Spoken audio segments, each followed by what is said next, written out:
Skoda doesn't want you to buy this.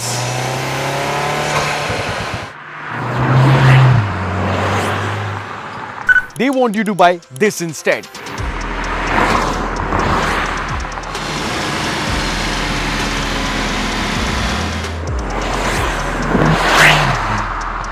Anyways, all 100 units of the VRS have been sold out. Skoda never wanted you or me to buy the new VRS.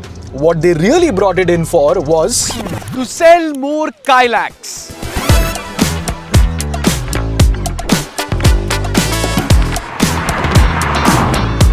Skoda is using the Halo product strategy in India, and no, Halo doesn't mean the circular thing on top of an angel's head. In this case, it means the top of the line product which a brand brings into the market, which doesn't bring in a lot of revenue but helps them with marketing.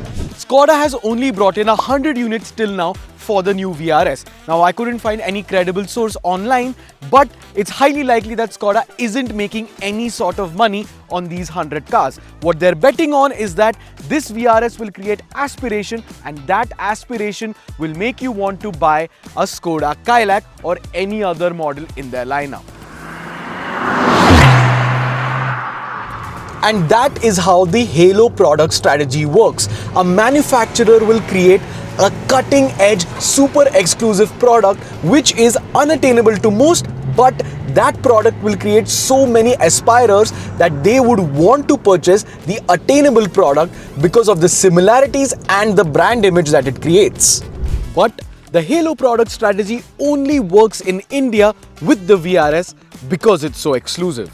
You see, in Europe, the Octavia VRS is, well, an Octavia VRS. Just another sporty Octavia on the road. For people over there, it is a product which many people can buy, and it competes with multiple rivals. In India, the VRS has no direct rivals. Bring in the exclusivity part, and this is a car that completely stands out. And this particular Halo product strategy works great in India because the VRS is still somewhat attainable, in the used car market even more so. And with its amazing engine, slick shifting DSG gearbox, and with its all-round capabilities, this is a car many people want to own.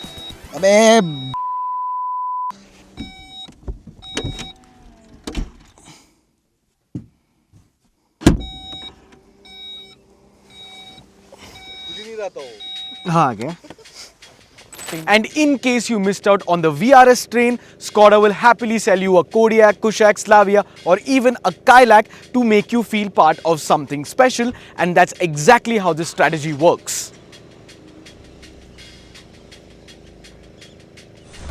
The Audi R8 is the supercar that changed everything. And if you ask me, this isn't even the best example of the Halo product strategy. Audi had mastered this strategy back in 2006 with the Audi R8. Mercedes, BMW both did not have a flagship mid-engine borderline supercar in their lineup. Audi, on the other hand, had V8 and V10 engines in the R8, and when Tony Stark drove it on the big screen, that's when immediately a chord was hit inside people, making Audi super famous in those times. I am Iron Man. Do you also want a Halo product or a performance car like this Audi S5? Check out the TDH Classifieds verified section. For the same price as a top spec Tata Safari, you can get this 2016 Audi S5 Sportback, which comes with a 333 horsepower supercharged V6 engine with a dual clutch gearbox and quattro all-wheel drive. So don't wait around and buy yourself your next dream car. But now if you look at Audi, it's losing market share globally. Even the RS products have been unable to keep up with the likes of M and AMG with no standout hits. And even if the R8 didn't make them a lot of money, it made them money.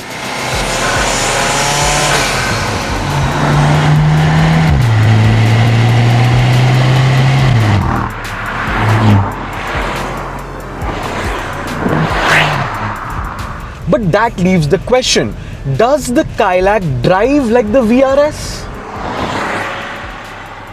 Of course not. The VRS has diffs and DSGs and a 2-liter engine, and the Kylaq, well, has a cute little 1-liter engine. But that's not the point. It doesn't have a gazillion screens or AQI monitors and other features which you practically never use. It is just good old driving fun in a compact chassis, and if you ask me, that's what you should be looking for when you're buying a car. All of those other features are practically pointless, but when you drive the Kylaq, it manages to put a big wide smile on your face. And that's the thing. This car doesn't drive like the VRS, but the fun factor and that fizz when you drive it is still there when you get in a Kylaq. As for the new VRS, it drives really well. The 20 HP gain that this car has over the outgoing VRS is pretty much negligible, but the cornering capabilities of this new VRS are a step up. You can really feel this car when you're cornering it hard. The steering doesn't have a lot of input, but it's precise, it's direct, and you can feel the whole chassis and the car underneath you, which is a great feeling to have. And the E888 with this DSG gearbox is as good as ever. And you can absolutely murder canyon roads in this car if you wanted to.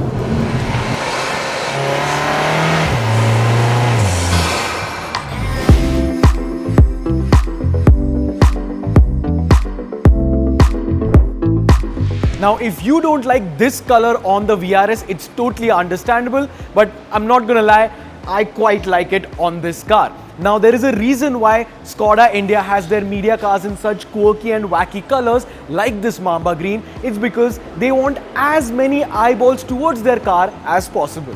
While this might look like a full-on praise video for Skoda India, it isn't paid by any means, and this new VRS isn't perfect either. So if you want to know what are the goods and the bads of this new VRS, head over to our YouTube Shorts page or our Instagram page to know more. Till then, subscribe to our channel, comment down below what do you think of the new Mark 4.5 VRS or the Kylaq as well. Let us know in the comments down below, subscribe to the channel, and I'll catch you in the next one.